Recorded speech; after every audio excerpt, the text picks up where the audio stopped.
आज की कहानी एक गरीब की दीपावली की सच्ची कहानी है। कहानी पसंद आए तो लाइक कर देना और चैनल पर नए हैं तो चैनल को सब्सक्राइब कर देना।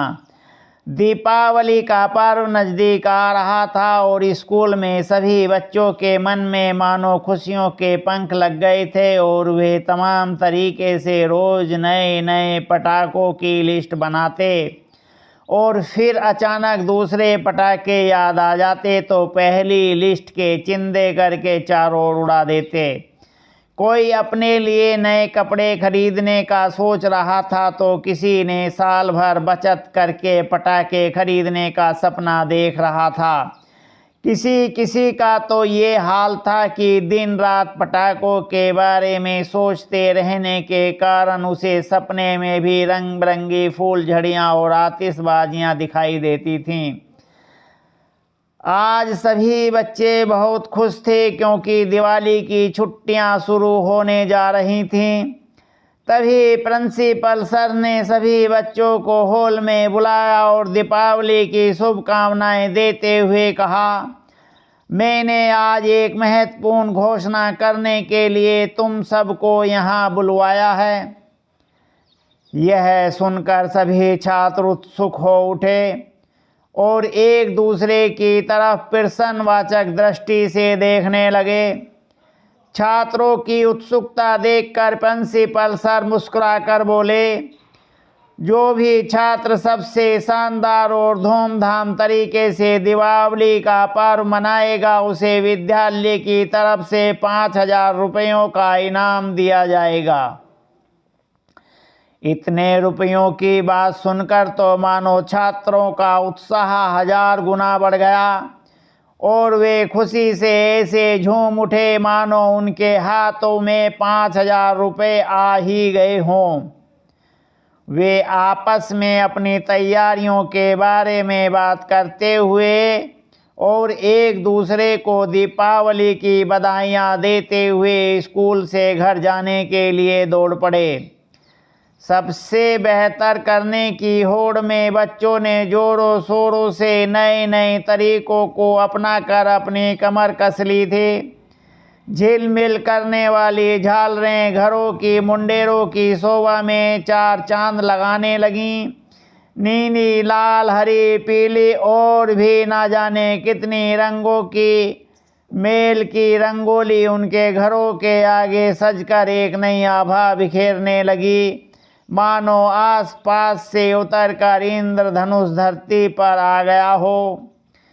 जिस दिन दिवाली थी उस दिन प्रिंसिपल सर शाम को अपने स्कूल के आसपास के बच्चों के घरों की तैयारियां देखने के लिए निकल पड़े। बच्चों ने सच में इनाम पाने के लालच में जी जान लगा दी थी और सभी ने बहुत मेहनत की थी।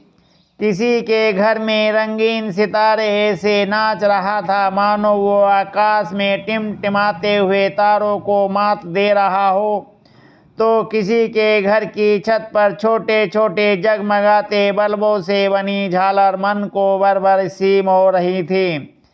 खूबसूरत मिट्टी के दियों की कतारों का तो कोई जवाब ही नहीं था। जिन घरों की सजावट बहुत पसंद आ रही थी उन बच्चों के नाम वह एक सूची में लिखते जा रहे थे। तभी उनकी नज़र एक बहुत ही छोटे और साधारण से मकान पर पड़ी जिसमें रंग रोगन तो दूर की बात, दरवाजे के बाहर एक दिया तक नहीं जल रहा था। उत्सुकतावश वह उस घर की ओर चल पड़े। पास जाने पर उन्होंने देखा कि कमरे के अंदर से दिए की मंदिम रोशनी का प्रकाश आ रहा था।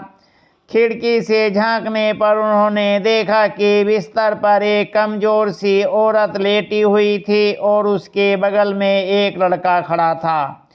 अचानक उन्हें ध्यान आया कि वह लड़का तो रोहन है जिसने इस साल पूरे जिले में टॉप करके उनके विद्यालय का नाम रोशन कर दिया था। वह अंदर जाने ही वाले थे कि तभी वह औरत रोहन से बोली, बेटा उधर आले में कुछ पैसे रखे हैं, तू जाकर अपने लिए कुछ मिठाई और पटाखे तो ले आ। सुबह से त्योहार के दिन भी मेरे पास भूखा प्यासा बैठा है। प्रिंसिपल सर ने सोचा जब रोहन पटाखे लेने के लिए निकलेगा तो वह भी उसे कुछ पैसे दे देंगे।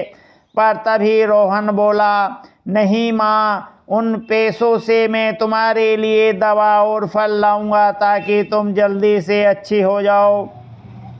यह सुनकर उसकी माँ की आंखों से आंसू बह निकले और वह बोली, बेटा तुझे तो पटाखे बहुत पसंद है ना, इतने सारे पटाखों की आवाज़ें आ रही हैं, क्या तेरा मन नहीं कर रहा कि कम से कम तू एक फूलझड़ी तो जला ले।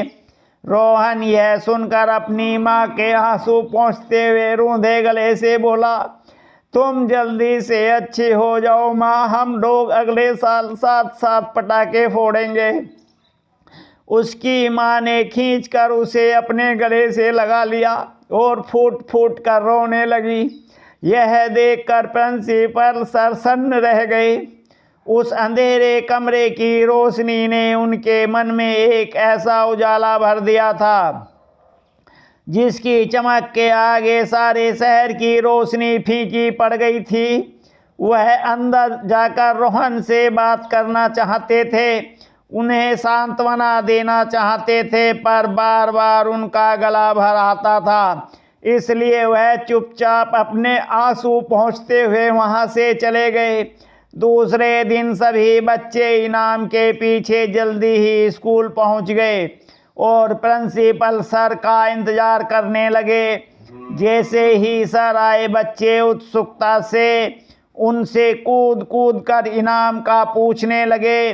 प्रिंसिपल सर ने प्यार से बच्चों के सर पे हाथ फेरा और मंच पर जाकर माइक पकड़कर कहा, कल मैंने जो देखा और सुना वह मैं आपको बताना चाहता हूँ।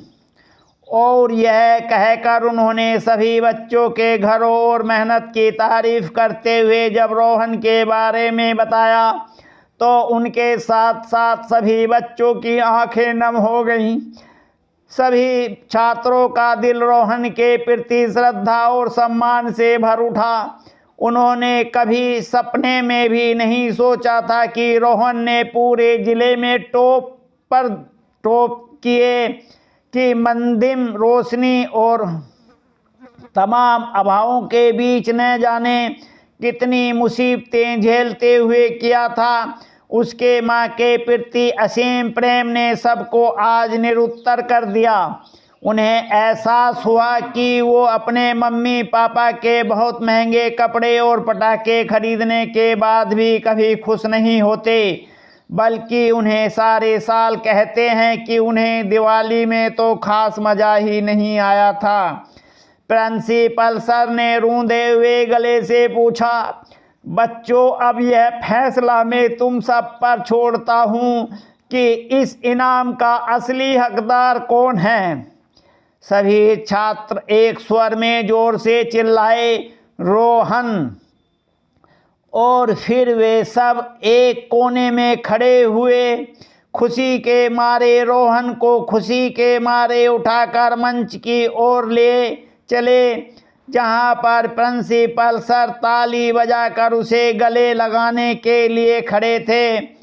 और अब बच्चों को भी घर जाने की जल्दी थी, क्योंकि उन्हें अपने मम्मी पापा से माफ़ी भी तो मांगनी थी। और यह दिवाली रोहन के साथ साथ सभी के जीवन में बहुत खुशियाँ लेकर आई थी। दोस्तों, कहानी को लाइक करिए, चैनल पर नए हैं तो सब्सक्राइब कर दीजिए।